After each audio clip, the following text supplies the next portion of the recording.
one or two people. Yeah, I don't know of any softball that's at night, and frankly, with my girls playing softball at third base, high corner, I wouldn't want to play under the lights because there's, There doesn't seem to be a push for it. Well, can you do, okay, yeah, I think we should add, just look at it, you know, put that, the lights. change But, that around. but would an option be to rent lights if there's a couple games that we would need them? At least they're getting lighting. Would that be acceptable or okay? That would be probably cheaper than putting lights in, right? Could be something that could be explored. Oh, yeah, can you look into that? Is there any requirements under the, I can't think of the acronym, you know, the regulations that we have to have that say if you're gonna hold a, Like playoff the game. NFHS or PIAA? PIAA, is there anything under the PIAA that says we have to have like, if we're gonna have a, No, but it's an advantage though. If we have like, we could host double headers, because they always ask you as a survey, can you host night games? Okay, So it's not a requirement though. okay, that's, Scoreboard is. scoreboard is, Yeah. okay. That's something I can do. Yeah, where it's not sensitive. Yeah, oh, that's it, yeah, okay. That's for state playoffs, stuff like that. Yeah. Just want to clarify, baseball bleachers off completely, softball lighting moved up to all that. Yeah. So any others that, Well, that was just my opinion, I don't have, if anyone, I don't know if anyone else has another opinion. For lighting. The lighting, consensus for lighting for the, put it as an alternative ad for softball lighting. Yay, no. Yeah. Yes. Yes.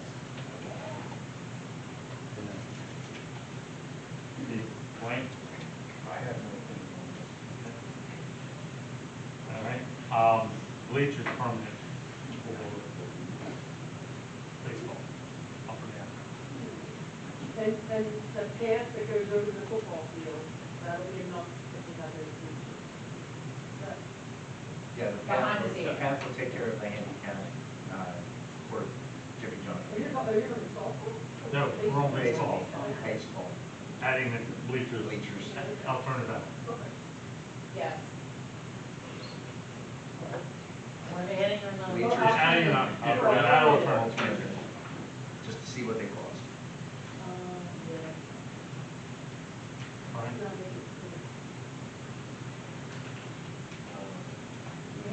Somebody brings their chairs though, I guess that's. Same as softball. No. I'm no. Yes. And Wayne? No. Is there a time period? Okay. Okay. It was, put it on. Well, no, I mean, we don't, I mean, if it wasn't, it's not. One, Well, no. we can say no. It's to an alternative cost. It's not, Just it's not, put it it's in. gonna be, they're gonna get involved, it's not. a- Right. Okay. It's not a- It was a 4-4. Just gonna look at it. Yeah. Okay. All right. Do you have any other items for softball? Anything else on? I just want to clarify the irrigation system as well. That was something we're investigating due to limited water sources. Okay. For softball. Softball. Because they did recommend people to get water. So they're very limited right now, it only is down below the track. Fire hydrant right there. Not our fire hydrant. That's the borough fire hydrant, so unless they put a meter on it and meter us for that, that wouldn't. Why don't we look into that, because it's probably cheaper.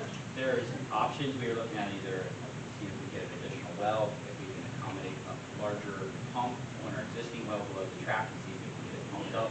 But we have to investigate that cost, but if it's not on the table, we don't want to put all the investigative work on because that's going to take some time and design and permitting. Okay, then this is what we do, show the borough that gives the meter for that fire hydrant and go it that way, or take the fire hydrant out. And that takes care of the problem because then we don't have to worry about it. Dr. Mitchell, that's. I know. We've been trying to get that fire hydrant removed out of the middle of that field for 12 years now. It's just a clarification, we want to know all that because of the limited water. We're going to put some nice sod and grass down to keep that nice tight surface. Well, we could do it for That would be, it would be all options. It would be add a Yeah. sprinkler, add the water wheel, add any way to get water there. Isn't that fire hydrant gonna give away anyway? No, we have it was earmarked off to the side. We would still between the track and the softball field the way we reoriented it. Okay. It was told to Brian it has to stay as is. The water wheel, is that what we just got the picture of? Is that the same thing? That was denied to replace, that was the baseball one. That was the baseball. We did not do that. We did not do a replacement on the baseball water wheel.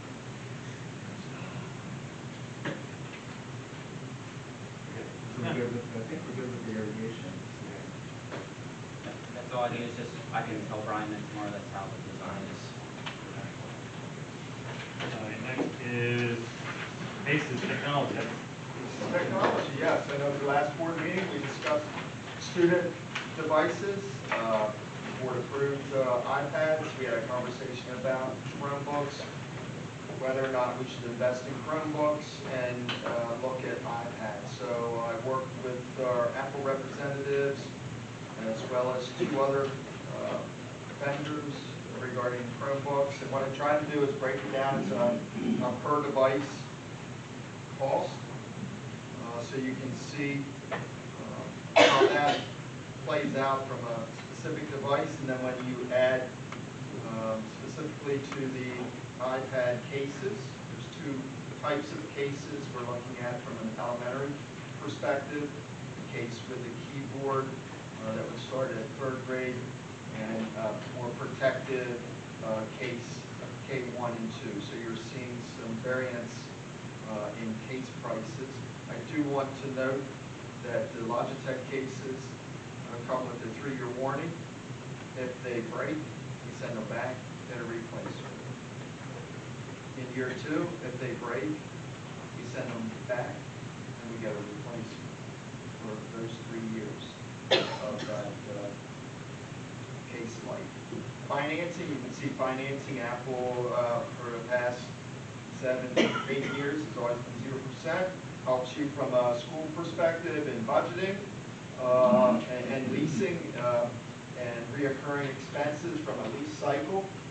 It makes sense. It helps districts in that regard. You see the financing available to us for Chromebooks, and breaking that down to a per device cost is $32. I think overall the interest would be around $17,000 on the Chromebook lease. The big item is the resale value of devices at the end of those 3 years. I conservatively placed $85 for iPad. Excuse me, the last 2 years, we have received the majority of our devices from our buyback vendors that we utilize. Majority of our devices are $105 or more. So I'm providing a conservative estimate there. And then when you look at the actual cost, you can see a comparison of actual cost of iPads versus Chromebooks. So in this scenario that we are proposing, 2 grade levels at Alloway Creek, integrating the iPads each year over the next 3 years in 2 grades. Just using that as an example, and the number of iPads we're considering, the potential savings is approximately $25,000, and you're comparing these 2 devices with the current vendor that I have at $343. My other vendor price is not included because it's higher. It's $361 for a Chromebook. That price is not as well as stable as what I can guarantee the iPad vendor as well. So looking at that, we put a plan together, obviously, to support if the board would elect to make that decision to move forward. Support professional development for all of the ACES teachers with an iPad, as well as specifically over the summer for kindergarten to 3rd grade teachers, and to throughout the year, obviously, we would bring the entire community along on that journey, giving them, like I mentioned, an iPad as well, so that all the teachers would get comfortable with that device as we move forward. If we integrate the iPads in this way, we would utilize third grade Chromebooks that are a year old to support grades 1 and 2, who have 6-year-old devices. And then we would utilize grade 3 the following, grade 4 the following year, and 5 to help support those grade levels ultimately to the point where then the entire building would be covered in grades K through 5 with iPads. What I'm hearing you say is that it was a good thing that I pulled this to talk about and get information. Yeah, it was a really. That's a big savings, a lot of money. Yeah, it was a really, I thought it was a very interesting exercise that we went through. Yeah. Hats off, in my case, to Dr. Naylor, Mr. Zortman, Yeah, building this was great. principals. I mean, they really dug in, Yeah. dove in, and identified Try to it in keep a it real simple. manageable way. Well, I appreciate this so very much. So what we're asking is, this is an ask. The ask is to put this forward through on the May. Wait a second here. Can I clarify? Can I ask? Sure. So when we pulled it, I think it was to get information to start maybe next year, but for office and Chromebooks are okay. I mean, I know the prices may go up a bit. But anyway, so that's what my understanding was, that we were gonna wait till next year, even to get, you came in so quick, I'm so appreciative of this. I wasn't expecting it this quick. So one of the things that we really look at, and we understood from the Apple presentation, was that much of the technology and the ability to use it with our students is excellent. The PD that we could provide for our staff would be excellent. So we know that the board pulled the Chromebook and asked to get Chromebooks to push 1 more year. The potential here with the low cost of iPads would be a recommendation that we would like to have is move this forward for May so that we can begin this process and have iPads in the hands of our kindergartners and third graders next year and all of our teachers the following year at a lower cost, much significantly lower than what we would have had with the Chromebooks, even with the $30,000 discount. Is this in our budget? This is something that we could, at this point, take from tech reserve that we have to be Okay. able to begin the process moving forward and be able to figure out financing and pricing for anything future moving forward. Dr. Naylor, are we still in like the discount pricing window with the iPads? Because I know they do that every year, that's why we typically do it early. Yes. Well, this, I have until May 4th, but I can ask until 4th of May. Obviously, I think we can get that order this week.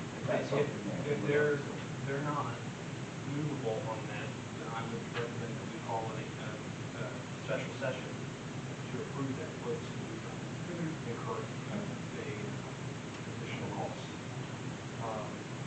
I'd also ask for the iPads, and this might be a very controversial question. Does the curriculum wise, does it matter in certain grade levels versus others whether they have a keyboard or not? Like at the younger age groups, are they using the keyboard as much? We actually talked about that, and K2 are fine without the keyboard, because they can still type and it's touchscreen, so they're fine, but by third grade they do need a keyboard. We had actually delved into that a little bit with Apple and in our group conversation. And what would the total sticker cost be in this year's budget for For a lease, approximately $43,000. Over 3 years. It's a 3-year lease. It'd be a 3-year lease. So we're at about 43 years. Every year. Okay, so. 120,000. 129 versus the 170 something that we were advising? Okay, thank you. Put it on May? On May's agenda? Yes. Agenda? Brian, May's agenda? Sure. Put it on May's agenda. Yes. Steve? Dwayne? Yes. All right. district proposal for May, work session. But that's not till the week after, like what, May 13th, I think it is, or May He's 15th? gonna, but if he finds, And then, okay, given the I caveat would think that, they would be fine with. okay. How do you know that? We don't. Okay. Now, thank you for your help with that too. For sure. hold on, we got one more thing. Autistic elementary classroom. This one's gonna be who's taking this one? You? Oh, you. Okay, Dr. Cassidy, you're up. So we got the good news first. So I think it was last month I shared with you about information about the incoming kindergartners, a meeting that I have with parents. We get to know the students come in, and there are 3 students who do need an autism class. So, and also I was asked about who we support, to other districts. We send students to other districts for our students, and yes, we do. But however, what's happening is that other districts are in the same spot that we are. They have students coming in and they don't have classrooms to support their students either.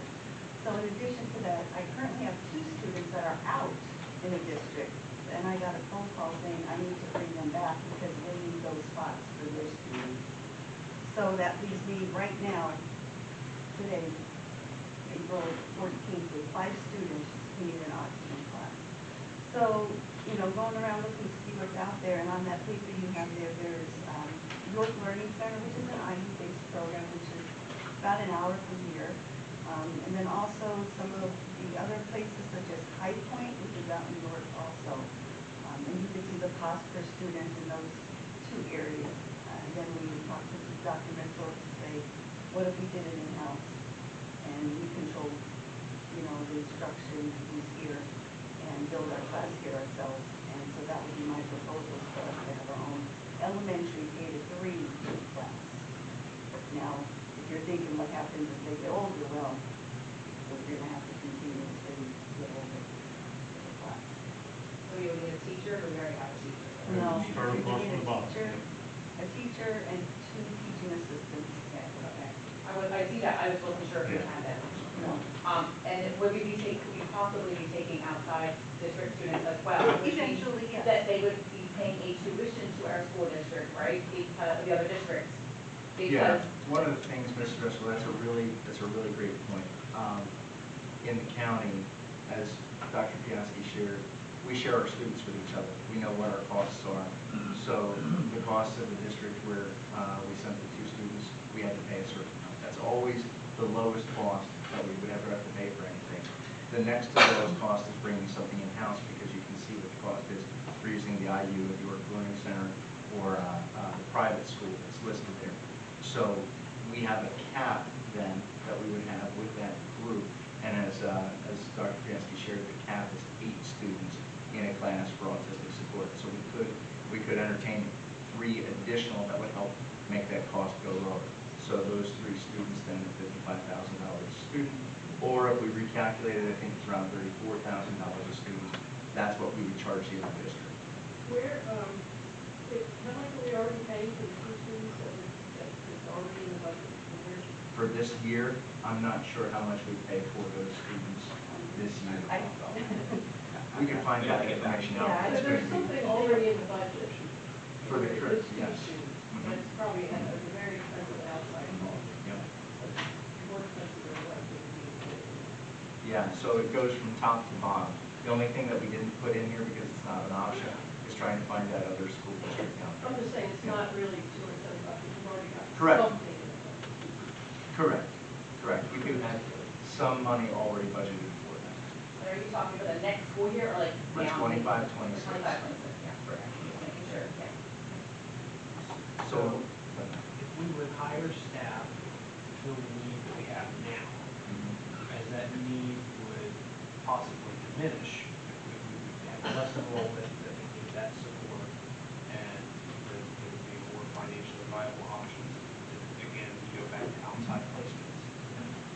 What is the role surrounding eliminating those positions? so the positions we would mitigate through retirements and through other areas. So when we have students that more student viewers were helping, we have the staffing to be able to provide that. So what we would do is we would use that staff if we get to the spot where we would send them out to another district, we would reconfigure what we have with the retirements and offset that. So what I'm hearing you say is that we're stuck with the positions once we establish them, that we have to eliminate positions for attrition, for appointments. Yeah, there are two reasons I believe in the state that allow you to furlough individuals. And that is changing programming or economic reasons. So then outsourcing then doesn't become quite expensive in the long run if it shrinks because you're having in-house that they stay in-house. That's correct. So thinking down the road. And if we get to a spot, honestly, if we get to a spot where one or two leave the district, or can be, I mean, you might find that sweet spot in the balance between students that hate it from other districts and what we have here. That's all I'm saying. In other words, would you put like hey guys, here's some resources here. Yep. And then they would go, oh, and then come in. Yeah, kind of like bidding, I think. Well, but that's what we do now, like, you just email each other, I have a student, if you have a spot. Yeah. No, or yes, I do, then they come here. We're just constantly in contact with each other. I know you can't charge extra to gain. And how many students can be in it, but how many students can be in person? 8? 8. One teacher per student. Here's the high need of the autistic students. Dr. Mitchell, Yeah. if you wouldn't mind, this to me appears to be a mandatory thing, because I'm sure we're supposed to accommodate any and all students, correct? We are to provide a free and appropriate public education. So that's something that we really have to concentrate on. We can't walk around it. We've got to do something for the students. I mean, even if they go, we still have to do something now. I mean, it's not like we have a choice, in my opinion. It's my opinion. This is why we brought it forward. Because autistic children need special attention. And I knew that for a fact because I had one living in the house, so I know how complicated they are. Only, he went to Kennedy Krieger, but I don't think that's an option for this district. So I surmise looking, if I'm hearing what you're saying, it's something we're going to have to do as a district because if Carolyn's back against the wall, she's going to lose her 2 positions and get 3 more in. I don't see how we obfuscate this situation at all.